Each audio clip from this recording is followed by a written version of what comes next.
so before we kind of kick things off over here, I would like to thank Charles McFall, director of the DragonCon Digital Media Fan Track, for inspiring and actually encouraging us to do this after last year's DragonCon. Yes, a little bit of brown nosing, but it's very earned. Secondly, on a more sober note, I kind of want to dedicate this to this African comics and fantasy panel to the late, great Chadwick Boseman, son of South Carolina, great American.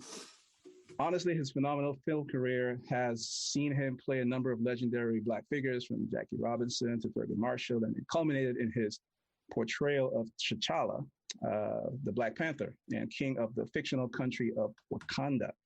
In my opinion, that movie did quite a bit to address the sometimes complicated relationship between Africans and African Americans. And it's kind of our hope that this panel and the subsequent things we do will continue to explore that relationship and grow it further.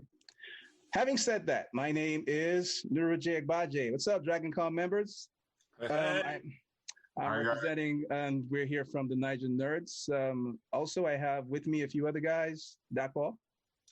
Hi, everybody. I'm Dakwa Alashia. I'm glad to be here. I can't wait to get into these questions and talking. Awesome. And I've got my other fellow Naija nerd, Wale. Hi, I'm Wale, and I can't wait to get going. Fantastic. So we're going to introduce our guests. We got a few different people here live to talk about this. What we're doing is it's called the African History, and we're going to be focusing on African history and Afrofuturism in comics and digital media. And we're doing this for the digital media track, and we have some special guests. Roye Okupe, good friend, and he is a writer, he's a director, he is a creatorpreneur. He's the CEO of YouNeek Studios. He's got like 7 graphic novels and a movie pilot out. He's actually been featured on the likes of CNN, Forbes, NBC News, The Washington Post, and now finally he's hitting the big time by coming to DragonCon and coming to us here at the Naija Nerds. Thanks for joining, man. Thank you guys so much. Really, really excited to be here. Fantastic. And next up, we've got Jide Martins, an illustrator, designer, producer, entrepreneur, actually. You know, so got a passion for shaping Africa's narrative through compelling stories and art. He actually created Comic Republic, Africa's first and largest free digital comic book company.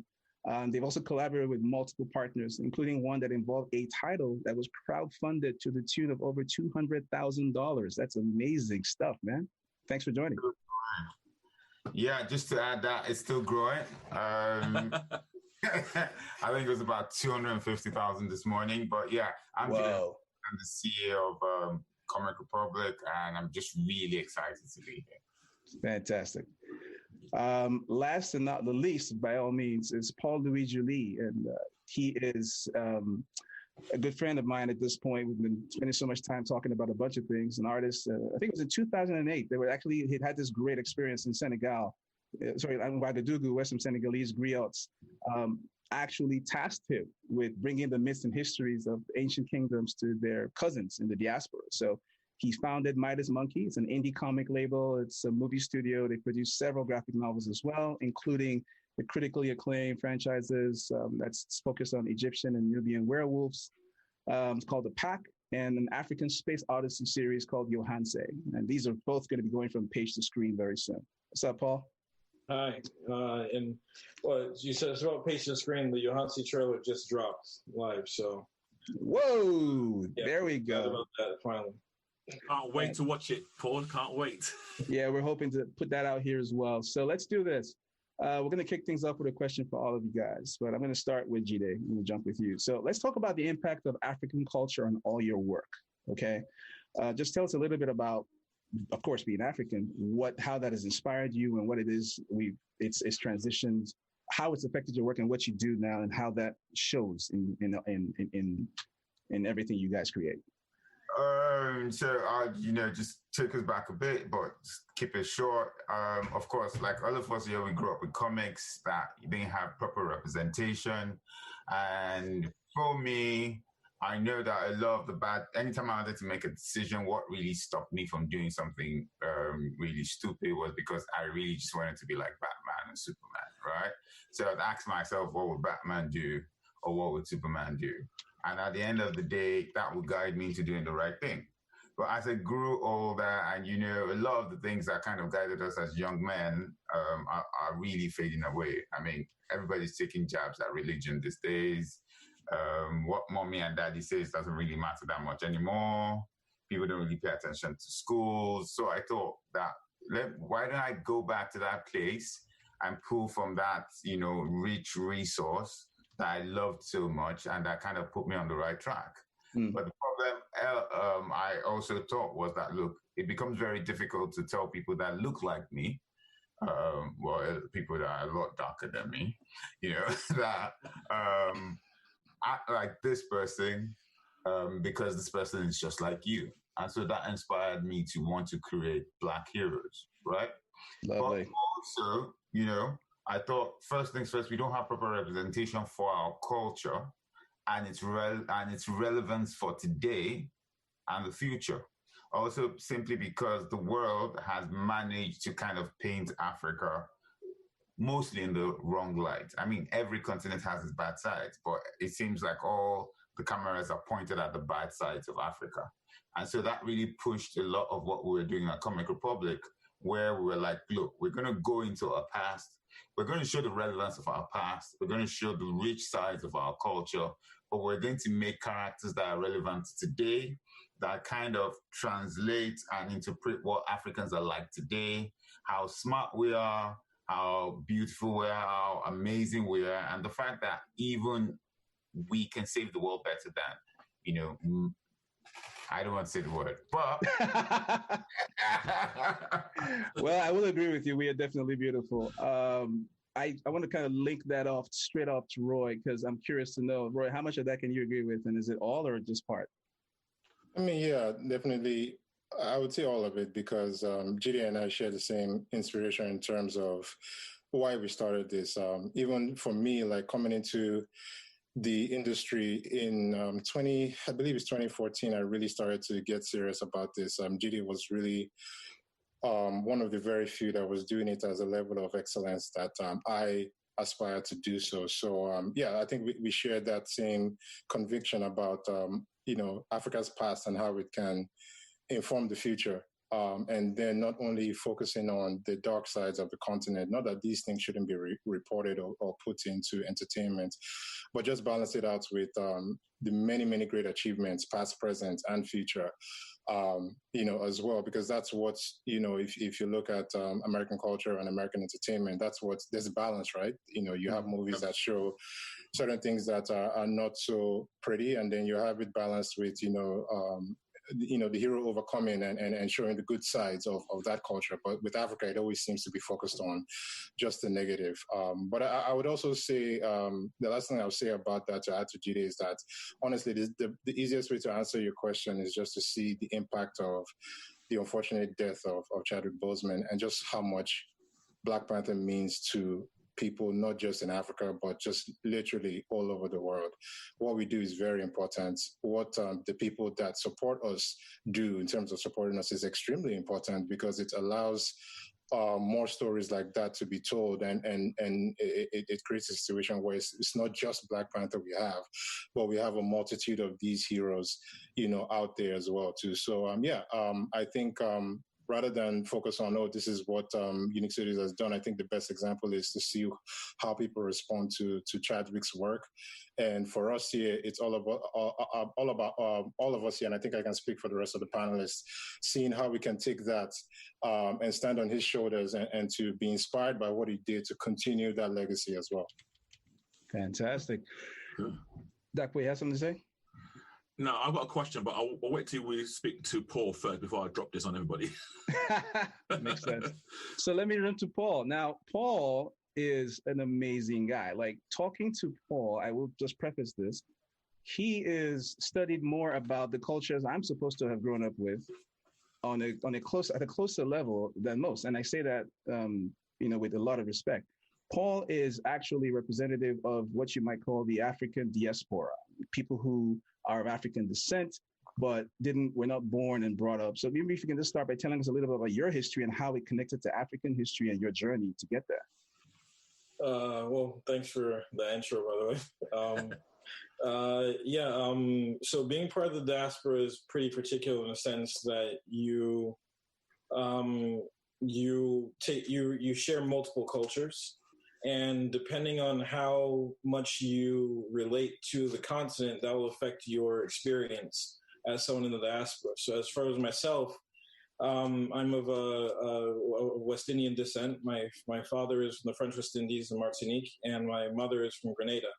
And as a result of that strong Caribbean heritage has its own culture, which is, still very many elements of African culture infused in that.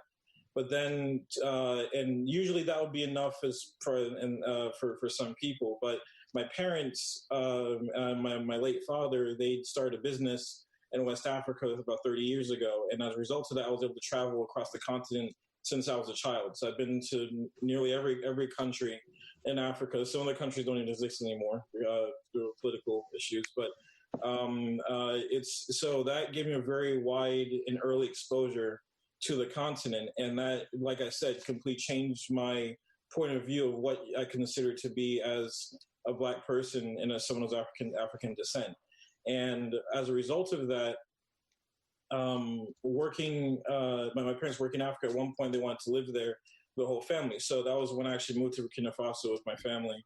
And I spent my senior year of high school there in the capital of Ouagadougou. And that was where I was fully immersed in the culture, not just visiting, and actually living there in Africa, which was very informative. And that the biggest thing that appealed, that really was more of a culture shock for me, was realizing this separation that local Africans felt towards me, where like it wasn't that kind of like homecoming sense that many African Americans would probably expect wasn't really there. It was more like, oh, we're happy that you're here, but you're a tourist. You don't really have a connection to the culture. And I didn't know how to accept that. That was very interesting for me. But the one person that actually did fully welcome me and saw it was this griot named Mokhtar, who's from Senegal, and he's the one that introduced me to other bunch of griots. And that was when he very specifically told me, he said, but I don't think you're going to return back to Africa. Now, I had no idea at this time. He said, I'll return to Africa, but we do want you to take this to our brothers and sisters over there. And that was where my whole point of view towards this whole thing changed. And it wasn't so much about needing, brothers and sisters in Africa to accept me, but rather for me to take our ancestors' culture and to reconnect the diaspora, which is desperate to try and connect with their culture, and then have them reformat it in a way that can be applied to the new cultures that they've created over the past hundreds of years. So that's been my mission for the past 10 years. And I really enjoy it, just really like creating those bridges, just like you have Roye and Jide that are doing, terrific work in Africa. My job is to try and connect all facets of the African experience across the diaspora, across the world, and then seeing how that mixes into other cultures, et cetera. So we're part of Anansi's web, so to speak. Fantastic. Right. Sorry, Jay, can I just jump in on this question? Because I want to lead on from this whole diaspora thing. Now, I was born in the UK, but I did move back to Nigeria. I lived my formative years for 14 years in Nigeria before coming back to the UK. And so I've got kind of a divided identity. So I'm both, in my mind, I'm both British and I'm both Nigerian. And I'm kind of secure in my identity. But what more and more, as a father now, and I've got children now, I'm more and more worried about them identifying with the African side of things, getting people to represent them. And which is why I'm kind of proud of some of the work you guys are doing, because I've started to share some of your works with my children now. Because I want them to know, not everything that is good comes from America, comes from the UK, comes from French. We have equally talented people coming out of Africa. When you guys are writing or when you're doing your work, does it ever cross your mind when you think about African children growing out, growing in a culture that's not in Africa, i.e. people growing up in the UK? Does that ever, is that anything that you actually take into account? Yeah, I mean, to me, that is one of the main reasons I even started doing what I'm doing. And again, I'm sure the rest of the panelists share similar experiences.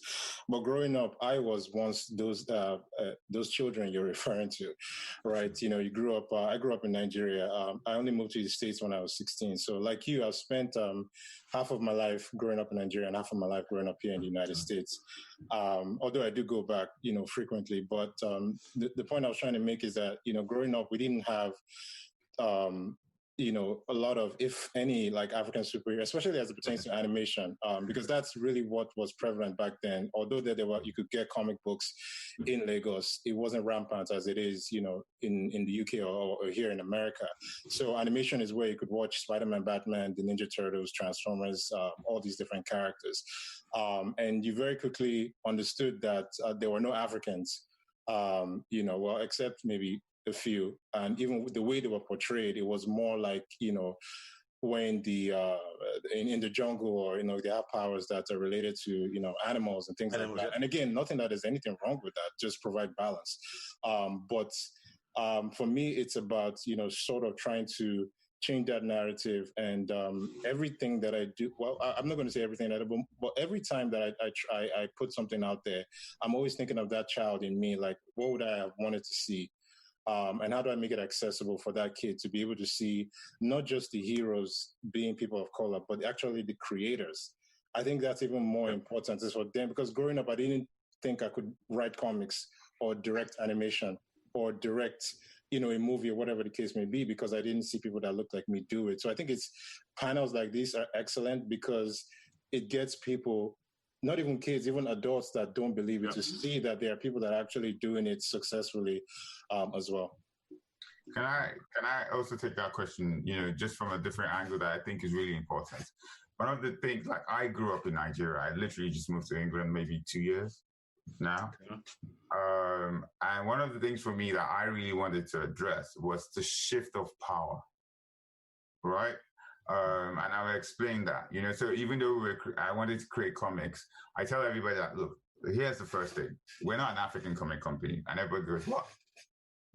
I say, we're a comic company that happens to be African, right? And so what that means is that we're creating comics for the world, but we're creating comics from an African perspective, right? And we're doing this to create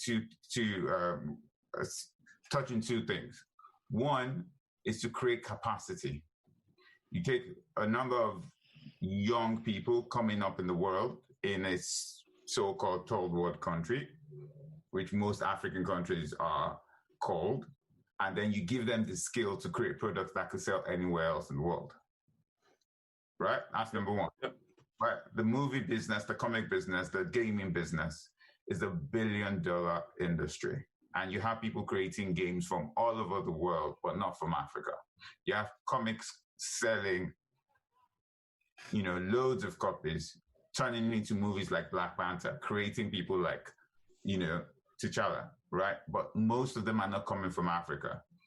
And then I thought, why don't we, bring this power, this shift of power to an African country, right?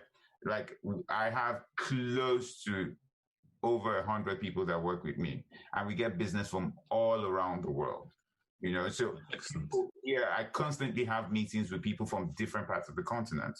And so people like my team and artists are generally benefiting and, enjoying, getting financial benefits and then building capacity. And most of these people will eventually leave the country to become industry leaders in other places. So even from that perspective, I was looking at things like that where people from the continent and Black people in diaspora, could shift the power of influence, and we could also do a lot of capacity building with what we're making. Excellent.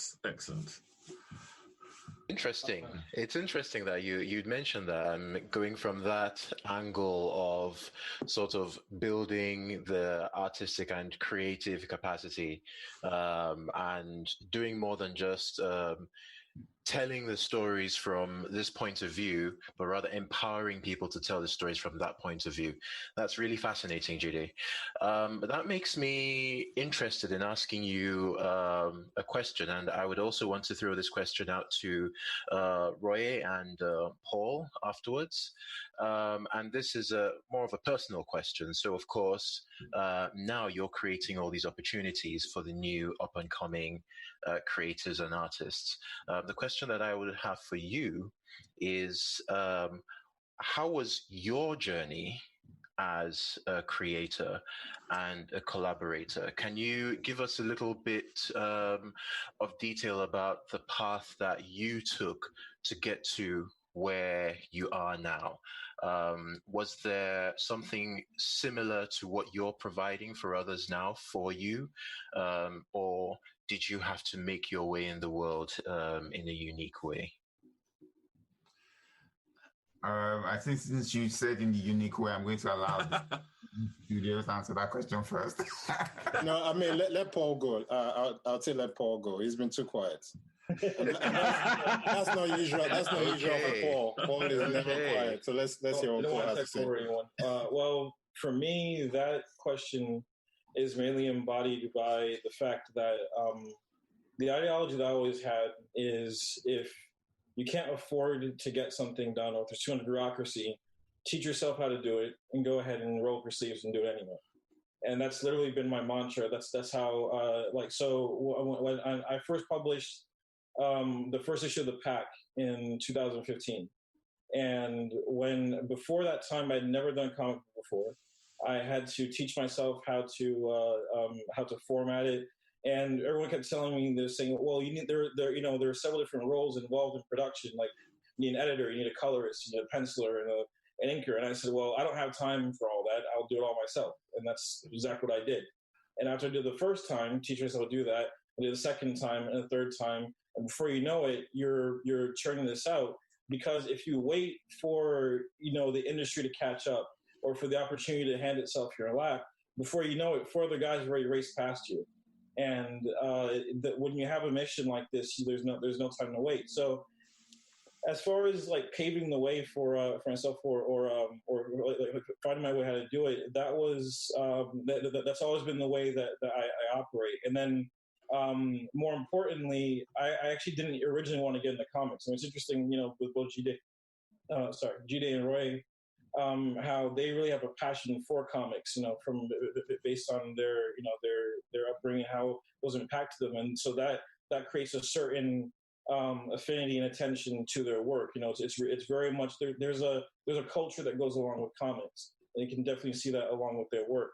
With mine, I wouldn't really say that, actually. I mean, if anyone's just read my comics, they're not really the traditional comics that you have, and that therefore affects the way that I tell a story. I came from a cinematic background where I prefer movies. So that means that every panel, so in a traditional comic book, like you really want to get the experience of the action. For me, I kind of want to just take some time to really absorb everything that's going on in the scene like you would cinematically. So they're two very different approaches. And very quickly I realized that it's cool to make comic book like that. But after a while, you run out of space. Let's run out of time to tell that story within 27 pages. So I was like, well, I have to make movies then. Like I have to do it. The question is like, how do you make those movies without $1 million budget? Without a producer or a studio behind you? So once again, the same mantra: teaching yourself how to do something. So I taught myself how to animate in 3D, within 9 months, and right after, then after that, and teach yourself to animate. That's one word that is an umbrella term for like 10 different other jobs. There's, like just being a texture artist is a job within itself.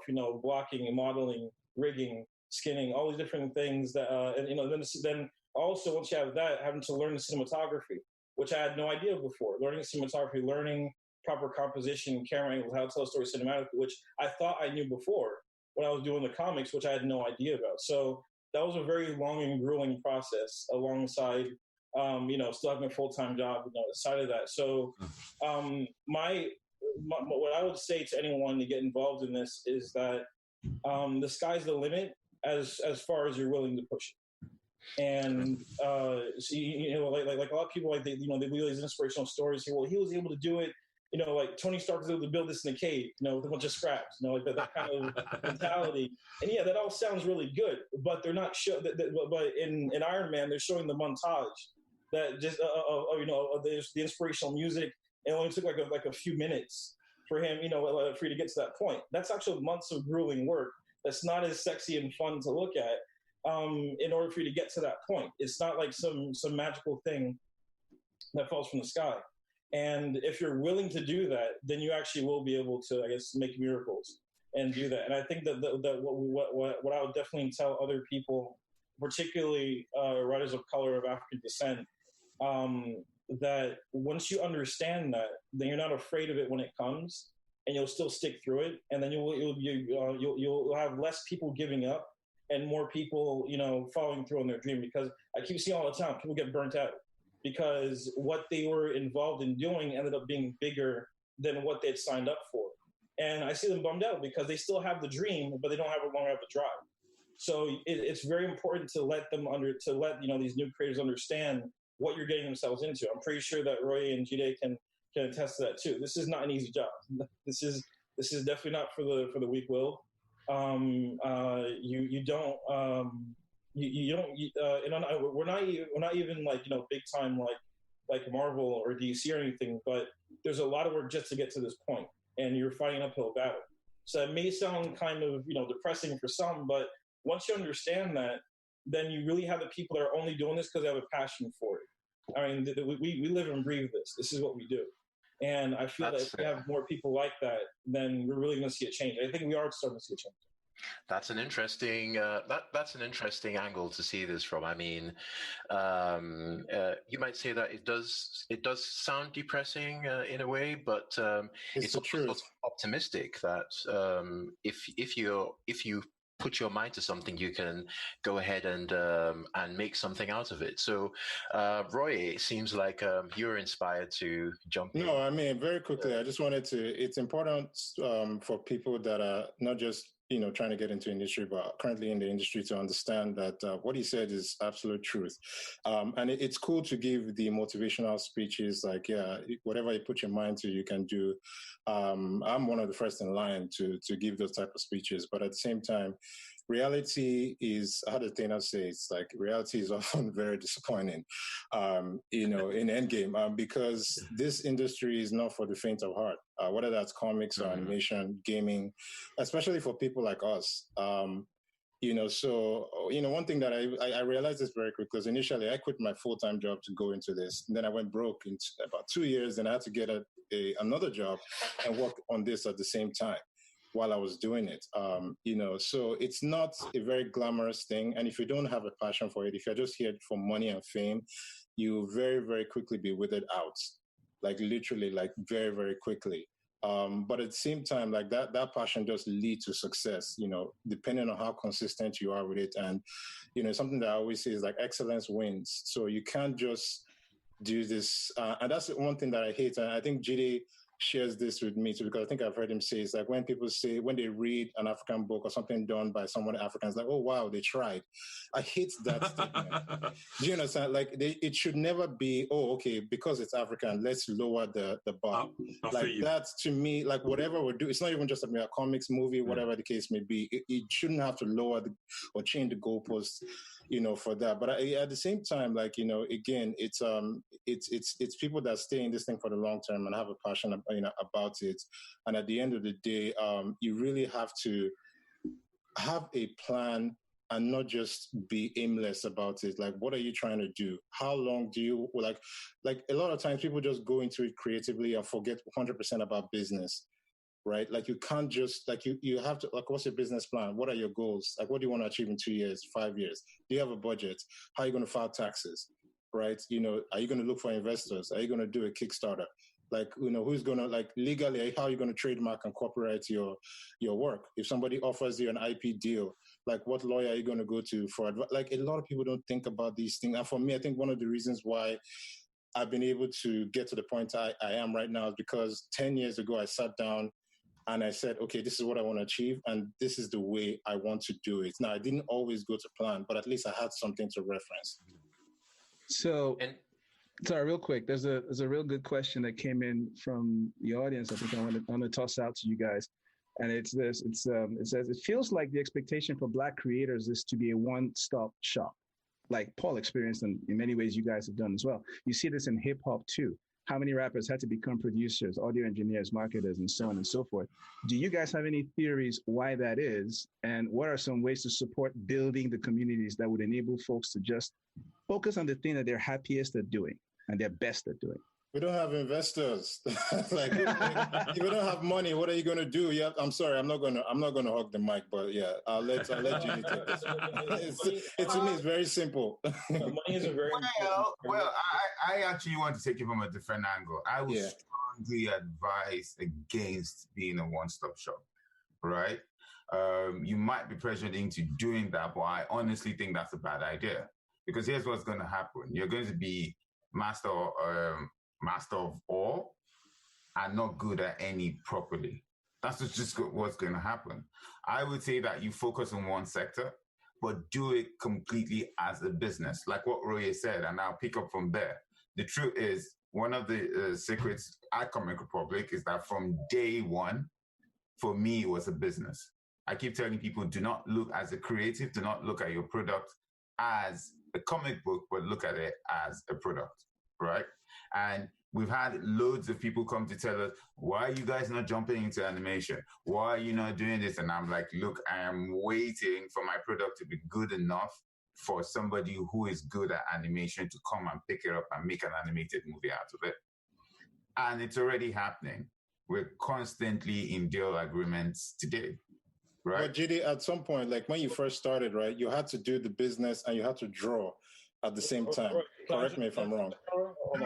True, but here's the thing. When I first started, to be honest with you, right? Yeah. I started off hiring 3 other people from the very first day. I started hiring 3 other people, a communications manager, right? Okay. And a business manager.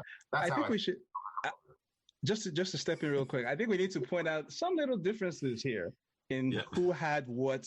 For example, Jide, if I'm not mistaken, you came into this and you already had a going concern, a business, when you transitioned from one business to the other. Yes. To pursue your passion. As against, for example, somebody else who decided to quit and start on his own and didn't have either the resources or the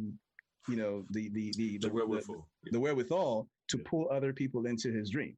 So there was a little bit of not an advantage, but you did start off with a plan and with the team. That was your approach. Yeah, and let me say this real quick. I think, that's the whole thing about one-stop shop. And I want to let Paul go after this because I know there's a lot he has to say about that. But that narrative is changing as well. You're seeing a lot of collaboration by, African studios, Black artists, writers. Like people are actually now, in the last couple of years, actually coming together because we realize that, okay, we have more power. Like, everybody can still have their own individual thing, but we have a lot more power, like when we collaborate and do. And one example is the Malaika animation that I put out last year. It was a collaboration between YouNeek Studios and Antio Studios, like one of the top, animation studios in not just Nigeria, but West Africa as a whole. So as much as I want us to address this question, I also want us to point out that it's becoming less of a reality because a lot of people are debunking that whole one-stop shop myth. So I'll allow Paul to go now. Well, I mean, you both gave very insightful answers. I have to strongly disagree with Jide. I mean, respectfully, but I respectfully but strongly. I definitely understand where he's coming from a business perspective, but I'm definitely more in line with. So the difference with Roye and I is that, and what you're seeing right here is something very interesting. There are 2 different ideologies, but you need both in this industry. Where Jide is coming from, he's coming from it from a professional business industry mind, where you want everything to be done to the perfect, to the best that it can be, and having that humility, more importantly, to understand that I'm not an animator. I'm not an inker, but there are other talented people around me that I can get to bring on board, and we're gonna latch on together, and we're gonna get there. And to also have that patience, those people are gonna come along. So I think definitely some credit needs to be given to Jide for that mindset that you have there. If I understand, now Roye and I have known each other for a while, and he'll correct me if I'm wrong on this, but we have a different ideology because we come from more of the, I guess you would say, like the more bohemian artist background, where you could be like the starving artist, there's the business aspect, but the business came in function of us wanting to be creators first. There's something that we want to put out there, and I'm not saying that's not saying that's not true of Jide, but it depends where you're coming from. If you're coming from where you want to make this a profitable, booming international business, that's one way. If you're coming from it where the international business is a means to an end for you to get your stories out there that you already had, that you want to communicate, then you're going to go about it differently. One thing that's similar between both Roye and I is that we had several different IPs that we already conceived just in our minds alone, and they're all coexisting in our minds. As long before we even decided to put them on paper. So we basically had our own MCUs, in our own minds. And so all we're trying to do is trying to take those out and put them into workable franchises that can then work into several things. But they're already stories that we already have. So if you wait around, and when they spend that much time incubating your mind, it's very hard to just, there's so much that's already cooked. It's hard to just pass it off to someone and say, okay, well, now come in and you clay it up and you mix your own sauce with it. It's a different ideology altogether. It's much different when right off the bat you're saying, look, I want to hear your ideas, and I want to greenlight 3 new properties. Let's hear your ideas that are on the table, and then we're going to put those together. That's one way of going about it. But the way that we usually go about it is that we don't usually have the luxury of having those people around us. Many times it's, look, do you want to see this happen? Okay, if you have an imagination, put it out there. Well, I don't have the luxury of going online and hiring several different pencilers or different inkers or different colorists to get my job. If that was the case, I never would have got anything done. So it's more what's available to you, and that's where the ideology came from. Where you're like, well, if I am going to do it, however, I have to be the best at it.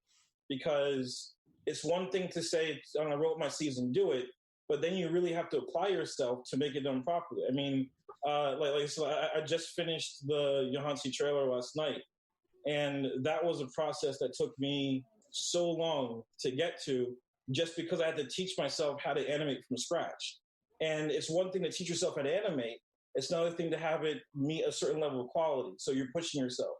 And I can personally see from Roye, for as long as I've known him, his quality has dramatically improved from the first time I saw him up until now, because he kept pushing himself.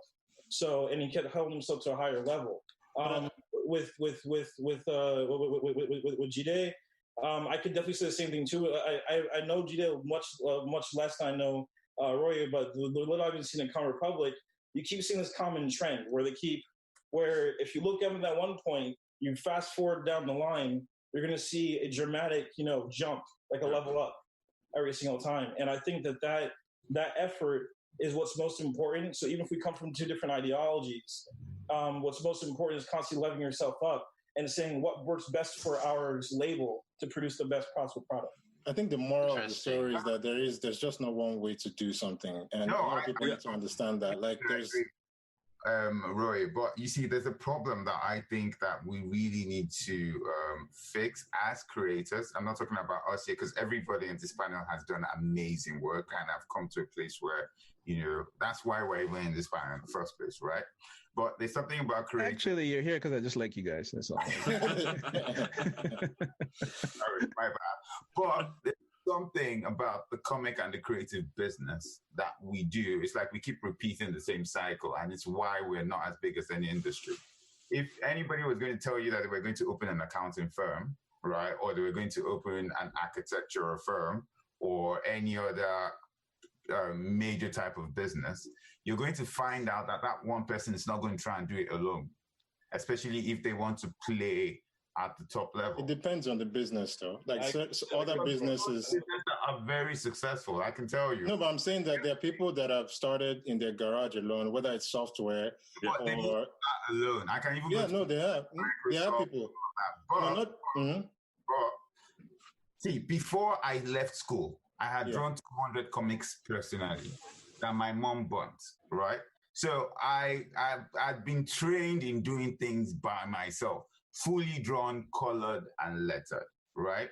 But the thing is, for me, I wanted it to be a venture. And I'm not saying that that wasn't the mindset from the beginning. I'm just saying that if you want to do something, like you've always said, let's do it well. Of course. Right? And then I think it's better you take the time to build the infrastructure from the very, you see, you mentioned a lot of important things.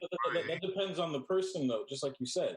Not everyone's different. There are some people that will look into that and they'll realize that. Nura is trying to get in. Like, yeah, I'm trying to get in here. Yeah. You look like a dad, like there are 3 kids. I'm like, that's the problem when you wrangle creatives. It's like, my goodness, guys. All right, Nura, go. All right, so real quick before we do anything, we are kind of pressed for time, but wanted to let everybody watching know we have a little bit of a treat in that Paul happens to have that finished trailer he's going to share with us live on this panel.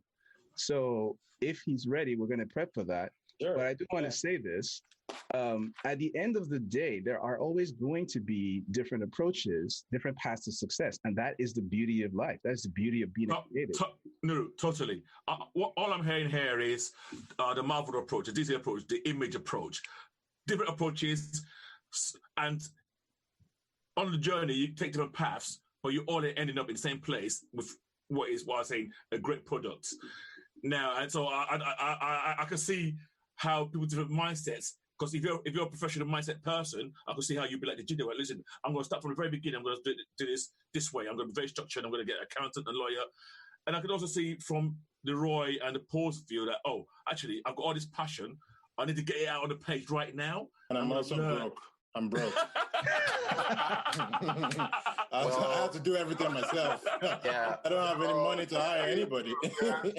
Interestingly enough, I completely agree with. We it was just so many times in the past, Roye and I saw from certain conversations where we're like, yeah, man, like I don't know how I'm gonna get this thing out. Like you encouraged me and said, hey man, I'm in the same boat as you are right now. Like, we've had the same conversation, like so. It's not that there's one way that's wrong. It's nuance. It's just nuance. But I understand but Jide made a very good point. Like, let's not lose that point, which is structure is important. Whether you're doing it by yourself or you're doing it with 1,000 people, if you don't plan, you fail.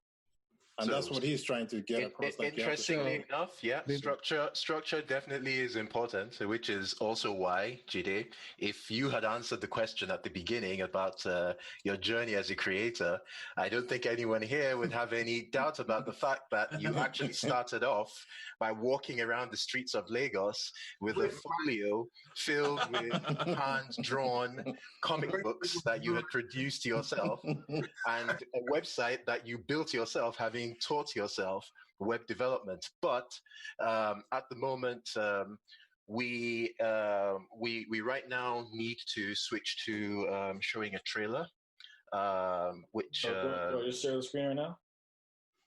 Yep. Which Jay will hand over to. Yeah. I can't wait.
the first thing I want to say about that trailer, and I happened to have been privy to seeing some of it beforehand, was I was stunned by how rich and how layered, not just the craftsmanship that went into it, but the history that's evident at the back of it, the foundational history that's going on there. Because this is tying Afrofuturism into African history and just dragging that all the way through in a rich, beautiful way.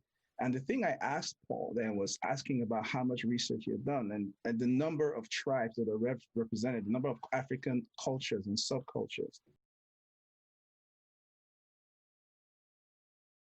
We've had a blast, a great time, but we are kind of running out of time. We literally do not have the time to have. Yeah, I'm all listening to the talking heads right now. So what we're going to do is this. First off, please, by all means, everybody, check us out at the Naija Nerds on social media and look at NaijaNerds.com. We have further interviews with these guys, deeper conversations where we kind of get into some of these things, and you can watch some of those later as we put them out. But I'd like everybody to take the time to just go around and tell the audience where they can find you, where they can find your work, so that people aren't left hanging, because a lot of people love what they just saw. So I'm going to start with Roye. Yeah, for me, it's very simple. It's just at YouNeek Studios, YOUNEEK, and then the word studios. So at YouNeek Studios on Instagram, Facebook, and Twitter, and YouNeekStudios.com is really the home for everything. Yeah, that's the easiest way to get in touch. You can shoot me an email, send me a DM on all those channels, and I try to respond as quickly as possible. But yeah, it's been a blast being here. Fantastic. And I'm switching to Jide. All right, so the website is thecomicrepublic.com. That's THE, comicrepublic.com. Facebook is Comic Republic, which is Facebook/Comic Republic. Instagram is Comic Republic Media. And if you visit our website anyway, you'll just immediately be able to link to any of our social media channels. At Comic Republic, we're just really excited to push the African narrative forward. So we can't wait for you guys to join us in that journey. Thank you very much, guys, for having me here. Fantastic. And Paul. Yeah, so just like the trailer said, you can find me at MidasMonkee.com. That's monkey spelled with MONKEE. All our news goes through there, or you can find us on Facebook. On Facebook, we have, if you want to specifically follow Yohanse, just type in Yohanse on Facebook. We have also the Midas Monkee page on Facebook. Our other series, The Pack, just type in The Pack series on Facebook and you'll go in there. On Instagram, it's just Midas Monkee, at Midas Monkee, and then we're also same handle for Twitter as well. So that's, but I would say the main hub would be through the website. And you can find me, Dakpo, and Wale, the Naija Nerds, at our website, NaijaNerds.com, NAIJA Nerds.com. You can also listen to our regular podcast. It's on pretty much anywhere you get podcasts, your Spotify and all that. And you can find us on social media at the Naija Nerds, pretty much everywhere you find us, except for OnlyFans, which we're considering some people are making multiple millions doing that. Imagine me dancing, imagine Wale doing other stuff, and Dakpo doing whatever daddies do. We're into dad bods, check us out. But anyway, you can catch us at all these places. Thanks for watching. Thanks for being with us. Oh, I still have a few more minutes. I didn't realize. My mistake. Yes. Oh, I don't? I'm out of time. Great. Thanks for watching, everybody. Bye.